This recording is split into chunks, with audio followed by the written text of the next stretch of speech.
Chicken हाक्का noodles झटपट recipe आज मी तुमच्यासोबत शेअर करत आहे. त्यासाठी इथं लागणारं साहित्य घेतलेलं आहे. चुटकी वाजवल्याने लगेच बारीक होत नाही, त्यासाठी खूप वेळ लागतो. पण व्हिडिओ खूप मोठा होतो, त्यामुळे मी कट करून घेतलेलं आहे आणि ते सर्व सामान असं काढून घेतलेलं आहे. ते बनवल्या सोपं जातं. इथं व्हेज हाक्का नूडल्स घ्यायचे आहेत. ते पाण्यामध्ये बॉईल करून घ्यायचे आहेत. 5 मिनटं लागतात बॉईल होण्यासाठी. त्यामध्ये तुम्ही अर्धा पळी तेल टाकू शकता, सुटसुटीत बॉईल होतात. त्यानंतर एक कढई घ्यायची आहे, त्यामध्ये 3 पळी तेल टाकायचं आहे. त्यानंतर जिरे पूड टाकायचे आहे, छान तडतडू द्यायचं आहे. त्यानंतर त्यासोबतच कढीपत्ता घालून घ्यायचा आहे, तोही छान असा मस्त तडतडू द्यायचा आहे. त्यानंतर आपण इथे ज्या भाज्या कट करून घेतलेल्या आहे त्या घालून घ्यायच्या आहे. सर्वात प्रथम आपण कांदा घालून घेणार आहे. माझा आवाज थोडासा बसलेला आहे, त्यामुळे समजून घ्या. त्यानंतर कॅरट टाकून घ्यायचं आहे. कांदा आणि गाजर छान असं शिजवून घ्यायचं आहे.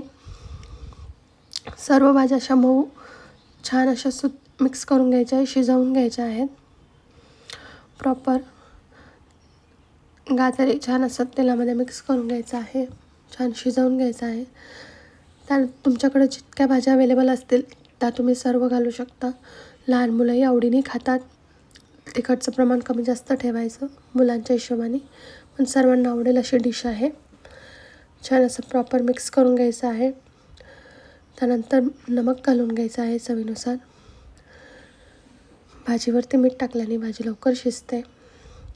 छान असं मिक्स करून झाल्यानंतर पूर्ण असं एकजीव करून घ्यायचं आहे. त्यानंतर गॅसची फ्लेम कमी करायची आहे. 5 मिनटं झाकण ठेवायचं आहे, म्हणजे पूर्ण भाजी शिजून जाते. त्यानंतर तुम्हाला काही मसाले त्याच्यामध्ये घालायचे असतील, तिखट, हळद, ते तुम्ही घालू शकता. तुमच्या आवडीनुसार तुम्ही कमी जास्त करू शकता. ते घालून घ्यायचं आहे. पुन्हा एकदा नीट मिक्स करून घ्यायचं आहे.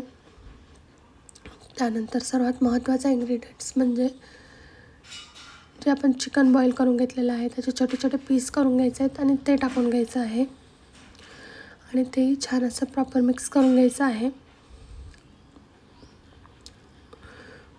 पूर्ण एकजीव झालं पाहिजे ते. आणि त्यानंतर सगळ्यात महत्त्वाचा इन्ग्रेडियंट म्हणजे बॉईल नूडल्स, हे सर्वात महत्त्वाचं आहे. ते टाकून घ्यायचं आहे आणि एकदम छान असे मिक्स करून घ्यायचे आहेत व्यवस्थित. आणि यावर तुम्ही एक पाण्याचा शिपका मारू शकता. त्यानंतर सोया सॉस घ्यायचा आहे, तो टाकायचा आहे. त्यानंतर थोडंसं विनेगर हे टाकायचं आहे. त्याने छान टेस्ट येते आणि छान आपले नूडल्स असे मस्त आपण जसे विकत आणतो तसे होतात. आणि इथे तुम्ही बघू शकता एकदम छान अशी सुंदर रेसिपी आपली तयार झालेली आहे. तुम्ही नक्की करून बघा, खाऊन बघा, तुम्हाला नक्की आवडेल. आणि एकदम छान टेस्टी हेल्दी घरगुती पद्धतीचे नूडल्स आहेत, तुमच्या मुलांनाही नक्की आवडेल.